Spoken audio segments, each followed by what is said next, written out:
धारा 73 और 74 दोनों ही आपको एकांत परिरोध और उस परिरोध को किस प्रकार भुगता जाएगा इसके बारे में आपको बताती हैं। कब तो एकांत परिरोध दिया जा सकेगा और उसकी कुल अवधि कितनी होगी, कितना अधिकतम कितना एकांत परिरोध किसी अपराधी को दिया जा सकता है, इसके बारे में आपकी धारा 73 जो है वह शक्ति प्रदान करती है। जैसा कि नाम से स्पष्ट है, एकांत परिरोध का मतलब ये होता है कि उसको एक अलग बैरक के अंतर्गत जहां वह अकेला ही हो, अकेला ही उसको बंद रखा जाएगा, किसी से भी मिलने जुलने नहीं दिया जाएगा, तो उसे कहेंगे एकांत परिरोध। तो जहाँ कठिन कारावास के किसी मामले के किसी भाग के लिए एकांत परिरोध का कारावास दिया गया है तो एकांत परिरोध की कुल अवधि 3 मास से अधिक नहीं होगी। यानी जो एकांत परिरोध दिया जाएगा वह कुल मिलाकर 3 मास से अनधिक होगा। ये धारा 73 आपको इंफॉर्मेशन देती है। और जो दिया जाएगा वह भी निम्न प्रकार से होगा, यानी कि यदि कारावास की अवधि कुल मिलाकर मुख्य कारावास की अवधि अगर 6 मास से अनधिक हो तो उसके लिए 1 मास तक का ही एकांत परिरोध दिया जा सकता है। और अगर मुख्य कारावास की अवधि 6 मास से अधिक किंतु 1 वर्ष से अनधिक, यानी 6 महीने से तो ज्यादा है लेकिन 1 वर्ष से कम है, तो 2 मास का एकांत परिरोध दिया जा सकता है। और जहां मुख्य दंडादेश की अवधि 1 वर्ष से अधिक है तो कुल मिलाकर 3 मास से अनधिक अवधि, यानी 3 मास से अधिक नहीं, 3 मास से कम अवधि का एकांत परिरोध की कारावास जो है वह न्यायालय के द्वारा दिया जा सकता है। जुर्माने के व्यतिक्रम के लिए या सदाचार बनाए रखने के लिए कारावास में एकांत परिरोध नहीं दिया जा सकता है। ये केवल उन्हीं मामलों में दिया जा सकता है जहां कठिन कारावास का प्रावधान हो।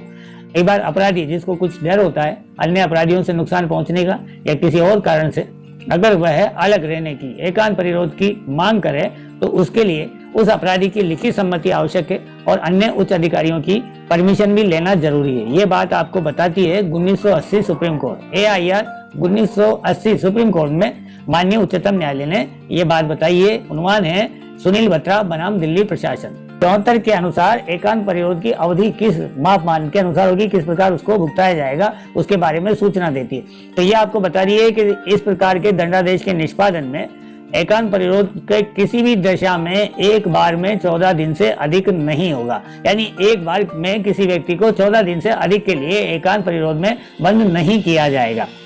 एकांत परिरोध में बंद नहीं किया जाएगा एक बार में 14 दिन से अधिक। कुल मिलाकर तो 3 महीने हो सकता है। साथ ही साथ में जब एक बार उसको 14 दिन के लिए बंद रखा जाएगा तो उसको 14 दिन के लिए बाहर भी रखा जाना आवश्यक है, जो इसकी आगे की बात है। इसी धारा में ये कहा गया है कि एकांत परिरोध की कालावधियों के बीच में अन्यून अंतराल होगा।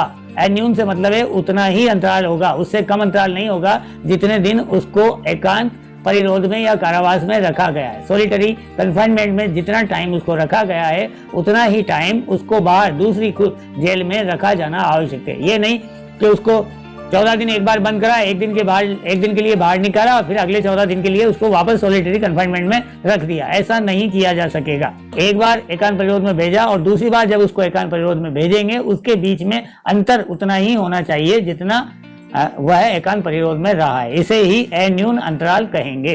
जो लोग अन्यून अंतराल से इसको नहीं समझ पा रहे हैं उनके लिए मैंने ये स्पष्ट किया है। अन्यून अंतराल से मतलब यही है कि जितना समय एकांत परिरोध में अंदर रहा है उतना ही समय उसे बाहर रखा जाएगा। फिर इसमें आगे और ये इंफॉर्मेशन भी दी गई है कि जब दिया गया कारावास 3 मास से अधिक हो, या मुख्य कारावास की बात हो रही है कि अगर मुख्य कारावास जो दिया गया है अगर उसकी अवधि 3 मास से अधिक हो तो उस पूरे कारावास के दौरान 1 मास में एकांत परिरोध की जो अवधि है वह 7 दिन से अधिक नहीं होगी। पहले बताई बात वही नियम यहाँ भी लागू होगा कि अगर उसे 7 दिन एकांत परिरोध में रखा जाता है तो उसे 7 दिन बाहर रखा जाएगा, फिर दोबारा उसे एकांत परिरोध में रखा जा सकेगा, लेकिन इससे कम अंतराल के पहले उसको दोबारा जो एकांत परिरोध में बंद नहीं करेंगे।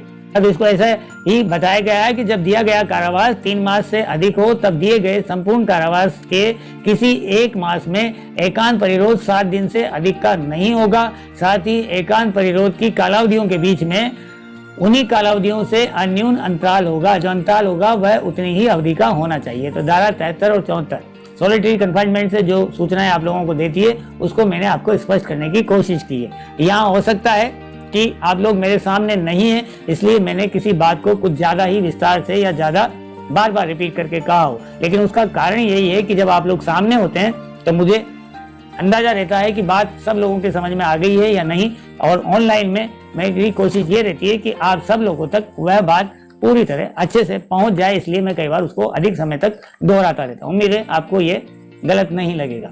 तो धारा 75 के अंतर्गत मैंने जो बात कही कि अध्याय 12 और अध्याय 17, ये अध्याय 12 जो है वह सिक्कों से संबंधित है और अध्याय 17 जो है वह मानव संपत्ति के प्रति जो अपराध है उससे संबंधित अध्याय हैं। तो इस प्रकार के अध्याय में जो अपराध बताए गए हैं उनसे संबंधित अगर कोई व्यक्ति को पूर्व दोष सिद्धि की गई है तो उसी समान के अपराध के लिए या उसी समान की दंड की मात्रा के लिए उस व्यक्ति के विरुद्ध अगर कोई दूसरा प्रकरण आता है और उसमें वह दोष सिद्ध किया जाता है तो वहां ऐसे अपराधी को आजीवन कारावास से या दोनों में से किसी भी भांति के कारावास से, जिसकी अवधि 10 वर्ष तक की हो सकेगी, दंडनीय होगा, यानी बढ़ाकर दंड दिया जाएगा।